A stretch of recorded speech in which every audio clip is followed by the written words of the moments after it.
സവാള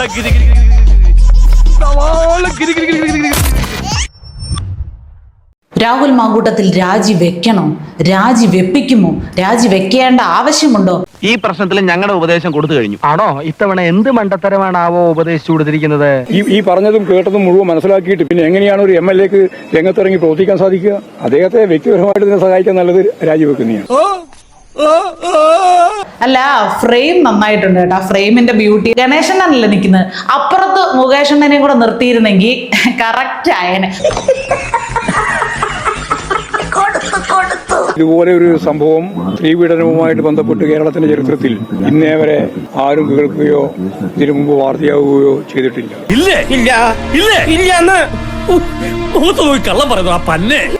കേരള ചരിത്രത്തിൽ ഇതുപോലെ ഒരു സംഭവം സ്ത്രീപീഡനവുമായിട്ട് ബന്ധപ്പെട്ട് ഇന്നേ വരെ ആരും കേൾക്കുകയോ ഇതിനു മുമ്പ് വാർത്തയാവുകയോ ചെയ്തിട്ടില്ല. ഉറപ്പിക്കാമോ? ഞാനും ഗണേശൻ തമ്മിൽ അങ്ങനെ ഒരു റിലേഷൻഷിപ്പ് ആയിരുന്നില്ല. ഒരു 2005 തുടങ്ങിയ റിലേഷനാണ്. ഏകദേശം ആ ഒരു ഇതിലാണ് മുമ്പോട്ട് പോയിരുന്നത്. ഇന്നേ വരെ ആരും കേൾക്കുകയോ ഇതിനു മുമ്പ് വാർത്തയാവുകയോ ചെയ്തിട്ടില്ല. തല ഉയർത്തി പിടിച്ച് തന്നെ ആ അഭിമാനത്തോടുകൂടി ഗോവിന്ദൻ മാസ്റ്റർക്ക് ഒരു കാര്യം കൂടി പറയാം. പ്രത്യേകിച്ച് ഇടതുപക്ഷത്തിന്ന് നിൽക്കുന്നവരുടെ ആരുടെയും പേരിൽ ഇങ്ങനെ ഒരു ആരോപണം ഉണ്ടായിട്ടേയില്ല. മരപ്പെട്ടി കൂട്ടെന്ന് പറഞ്ഞ പോലായല്ലോ ഇത്. ഉദാഹരണ സഹിതം ചൂണ്ടിക്കാണിക്കാൻ ഏറ്റവും പ്രാപ്തനായിട്ടുള്ള ആള് തൊട്ടരികിൽ നിൽക്കുമ്പോൾ കനത്ത ഡയലോഗുകൾ ഇങ്ങ് പോരട്ടെ. ആ ഡയലോഗ് പറഞ്ഞപ്പോ വിദൂരതയിലേക്ക് ഏത് വികാരം മുഖത്ത് പ്രകടിപ്പിക്കണമെന്നറിയാതെ നിൽക്കുന്ന ഗണേശൻ ചോട്ടന്റെ ആ ഒരു അവസ്ഥ കൂടി കണക്കിലെടുക്കായിരുന്നു. അത്ര ഗൗരവതരമായ രീതിയിലുള്ള എന്ത് പദമാണ് ഉപയോഗിക്കുക എന്ന് പറയാൻ സാധിക്കില്ല. ഇത്രയും സർവവിജ്ഞാനകോശമായിട്ടുള്ള ഇത്രയും പദസമ്പത്തുള്ള മാസ്റ്റർ ഇങ്ങനെ പാടുപെടുന്നുണ്ടെങ്കിൽ അതിന് കൃത്യമായിട്ടുള്ള വാക്ക്, അതായത് രാഹുൽ മാങ്കൂട്ടത്തിൽ ചെയ്ത പ്രവൃത്തിക്ക് ഏത് പദം കൃത്യമായിട്ട് ഉപയോഗിക്കാം എന്നത് പറഞ്ഞു തരാൻ അടുത്ത് നിൽക്കുന്ന ഗണേശൻ ചേട്ടനെ ഇനി കഴിയും. ഗൗരവതരമായ ക്രിമിനൽ സംവിധാനമാണ് ഇവിടെ നടന്നത്. അതിനെതിരായി കേരള ജനങ്ങൾ ഒറ്റക്കെട്ടായി കക്ഷി രാഷ്ട്രീയത്തിന് അതീതമായി നിൽക്കുകയാണ്. ഇമ്മാതിരി തോന്നിയാസവും പോക്കൃത്തരവും ഒക്കെ കാണിച്ച ജനങ്ങൾ ഒറ്റക്കെട്ടായിട്ട് നിൽക്കും എന്നുള്ള കാര്യത്തിൽ സംശയമില്ല.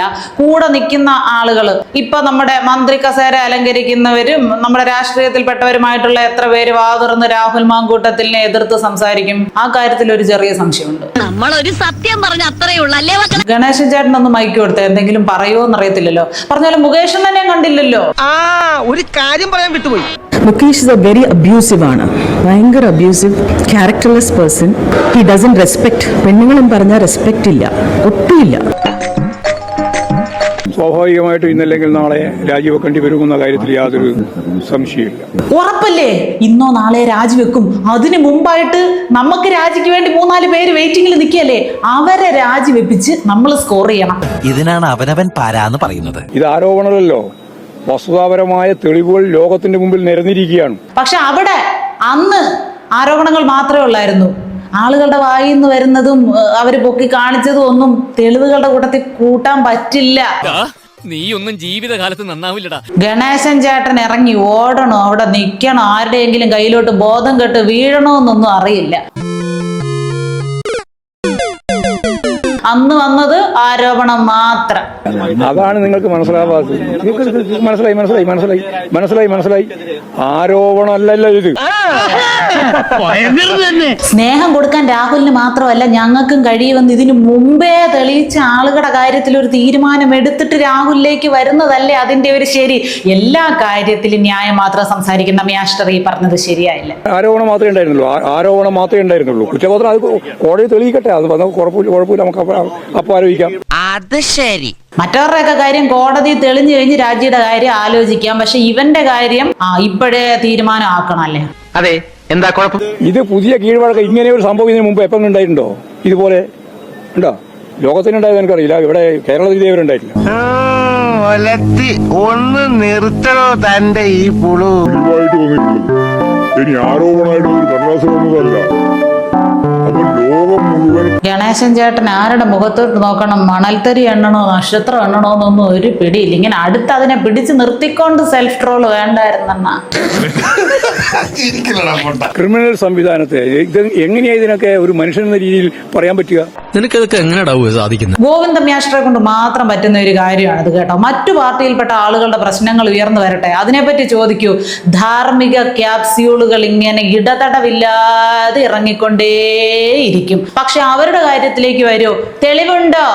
അസംബന്ധം പറയരുത്, അസംബന്ധമായിട്ടുള്ള ചോദ്യങ്ങൾക്ക് മറുപടി തരാൻ ഞാൻ ഉദ്ദേശിക്കുന്നില്ല തുടങ്ങിയ ലിമിറ്റഡ് സാധനങ്ങൾ കൊണ്ട് രക്ഷപ്പെടും. തോന്നി അതങ്ങനെ വരൂ, അതങ്ങനെ സംഭവിക്കൂ.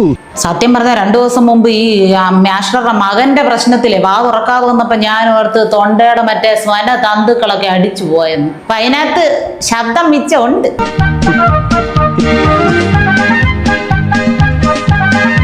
അപ്പൊ ലോകം മുഴുവൻ കണ്ടുകൊണ്ടിരിക്കുന്ന ഇത്തരത്തിലുള്ള തെറ്റായ നിലപാടിനെ, ക്രിമിനൽ സംവിധാനത്തെ ഇത് എങ്ങനെയാ ഇതിനൊക്കെ ഒരു മനുഷ്യൻ എന്ന രീതിയിൽ പറയാൻ പറ്റുക? ഒരു മനുഷ്യൻ എന്ന രീതിയിൽ ഇതൊന്നും പറയാൻ പോയിട്ട് ഇതിനെക്കുറിച്ചൊന്നും കേൾക്കാൻ പോലും നമുക്ക് പറ്റുന്നില്ല. കറക്റ്റ്. നിന്നെ സമ്മതിക്കണം, നിന്റെ വായിൽ എങ്ങനെയാടാ ഇത്രയും പെട്ടെന്ന് ഇത്രയും വലിയ നുണകൾ വരുന്നേ? പ്രത്യേകിച്ച് അടുത്ത് നിൽക്കുന്ന ആളെ പോലെയുള്ള ഈ ഒരു വിഷയത്തിലൊക്കെ ഇടപെടാൻ പോയിട്ട് അറപ്പോട് മാത്രം ഇത്തരം വിഷയങ്ങളെ നോക്കി കാണുന്ന ആ മഹാന്മാരുടെയൊക്കെ കാര്യമാണ് ചിന്തിക്കുന്നത്. ഇവരൊക്കെ ഇതൊക്കെ കേട്ട് എങ്ങനെ സഹിക്കുന്നെണ്ണ? അത്ര വൃത്തിഹീനമായ ഒരു നിലപാട് സ്വീകരിച്ചിട്ടുള്ള ഒരു MLA രാജിവെക്കെ അല്ലാതെ വേറെ എന്ത് ചെയ്യണം താങ്കൾ പറയുന്നത്? ആവേശം കൊണ്ട് ഓരോന്ന് വിളിച്ചു പറഞ്ഞ് തടിയേടാക്കണ്ട, പണിയെടുക്കാതെ ജീവിക്കാൻ നോക്ക്. സാധാരണ ഇങ്ങനെയുള്ള തെമ്മാടത്തരം കാണിക്കുന്നവന്മാരെ രാജിവെപ്പിക്കുകയാണല്ലോ പതിവ്. പിന്നെ അവന്മാരെ രാഷ്ട്രീയത്തിലേ കാണത്തില്ല, കേരളത്തിന്റെ രാഷ്ട്രീയ ചിത്രത്തിലെ ഫ്രെയിമിലേ ഉണ്ടാവത്തില്ല. ഇപ്പൊ ഏതെങ്കിലും ഒരു മന്ത്രിമാരോ MLA-മാരോ അങ്ങനെയുള്ളവരോട് നിലനിൽക്കുന്നുണ്ടോ, അപ്പോഴേ തൂക്കി എറിഞ്ഞേക്കും. പ്രത്യേകിച്ച് ഇടതുപക്ഷത്തിന്റെ ഒരു നിലപാട് അങ്ങനെ. ഇവരെ സംരക്ഷിക്കുന്ന പരിപാടിയെ നമുക്കില്ലല്ലോ. എന്തിനാ ഇങ്ങനെ സ്വന്തം പല്ലുകുത്തി നാട്ടണത്? ആ ഗണേശൻ ചേട്ടന്റെ ജീവൻ ഉണ്ടോ എന്ന് ഇടയ്ക്കൊന്ന് നോക്കിയേക്കണം. മരം പോലെ നിൽക്കുന്നു. ഇനി ആരോപണമായിട്ട് ഒരു കടലാസ് വന്നതല്ല. അപ്പൊ ലോകം മുഴുവൻ അദ്ദേഹത്തിന് എങ്ങനെയാ ജനപ്രതിനിധി എന്ന രീതിയിൽ ജനങ്ങൾക്ക് ഇടയിൽ ഇറങ്ങാൻ സാധിക്കുക? ഡയലോഗിന് ഒരു കുറവില്ല. അങ്ങനെയുള്ള ഒരു MLA-ക്ക് എങ്ങനെ ജനങ്ങളുടെ ഇടയിൽ ഇറങ്ങി പ്രവർത്തിക്കാൻ പറ്റുമെന്ന് അത് മുകേഷ് എന്നോട് ചോദിച്ചാൽ കറക്റ്റ് ആയിട്ട് പറഞ്ഞു തരും. ഈ സംഭവം മുഴുവൻ അറിഞ്ഞിട്ടും അറിയാതെ പോലെ നടിക്കുകയും അവർക്ക് പ്രൊമോഷൻ നൽകുകയും ചെയ്തിട്ടുള്ളതാണ് KPCC-യുടെയും ഏറ്റവും പ്രധാനപ്പെട്ട നേതാവായിട്ടുള്ള പ്രതിപക്ഷ നേതാവിന്റെ ഏറ്റവും വൃത്തികെട്ട രീതി. അത് പോയിന്റ് കേട്ടോ. ഇതിനൊക്കെ സപ്പോർട്ട് ചെയ്ത് നിൽക്കുന്നവന്മാരുണ്ടല്ലോ, അവന്മാരാണ് ഏറ്റവും വലിയ വൃത്തികെട്ടവന്മാർ. പിന്നെ ഇവിടുത്തെ അത്രയും തീവ്രത അവിടെ ഇല്ലായിരുന്നെന്ന് തോന്നല്ലേ? അതുകൊണ്ട് നിങ്ങൾ വൃത്തികെട്ടവന്മാരുടെ കാറ്റഗറി വരത്തില്ല. ഏതെങ്കിലും സംഭവം കേരളത്തിൽ ഇതിനു മുമ്പ് ഉണ്ടായിട്ടുണ്ടോ? പറ, ഏതെങ്കിലും സംഭവം പറ ഉണ്ടെങ്കിൽ. ആ പാവത്തിനെ അടുത്ത് പിടിച്ച് വെറുതെ നിർത്തിയത് മോശമായി. ഇപ്പൊ ഈ വിഷയത്തിൽ മാസ്റ്ററേക്കാൾ കൂടുതൽ കാര്യങ്ങൾ പോയിന്റുകൾ സംസാരിക്കാൻ പറ്റുന്നത് ഗണേശനായിരുന്നു കേട്ടോ. ഒരവസരം കൊടുക്കാതിരുന്നത് മോശമായി പോയി. അങ്ങനെ ബോധം കെട്ട് വീഴുവാണെങ്കിൽ ആരെങ്കിലും ഒന്ന് പിടിച്ചോണേ. ഉത്തരം ശരിയായില്ലേ? ചോദ്യം ശരിയായാല് ഉത്തരം ശരിയാവും. ഇപ്പോഴാണ് എല്ലാം ശരിയായത്. ചോദ്യം ഉത്തരവ് മാത്രമല്ല, ശരിയായിട്ടുള്ള ആളെ അടുത്ത് നിർത്തിക്കൊണ്ട് ഇത്രയും ശരികൾ വിളമ്പിയതിലൂടെയാണ് മാസ്റ്റർ ശരിക്കും ശരിയായത്. ശരിയാക്കി തരാം. എടോ, തന്റെ ഈ ചുറ്റിപ്പറ്റിരിപ്പും പത്രവായനും കണ്ടപ്പോഴേ എനിക്ക് തോന്നിയതാ താൻ ആളൊരു ചുറ്റിപ്പാണെന്ന്. പോ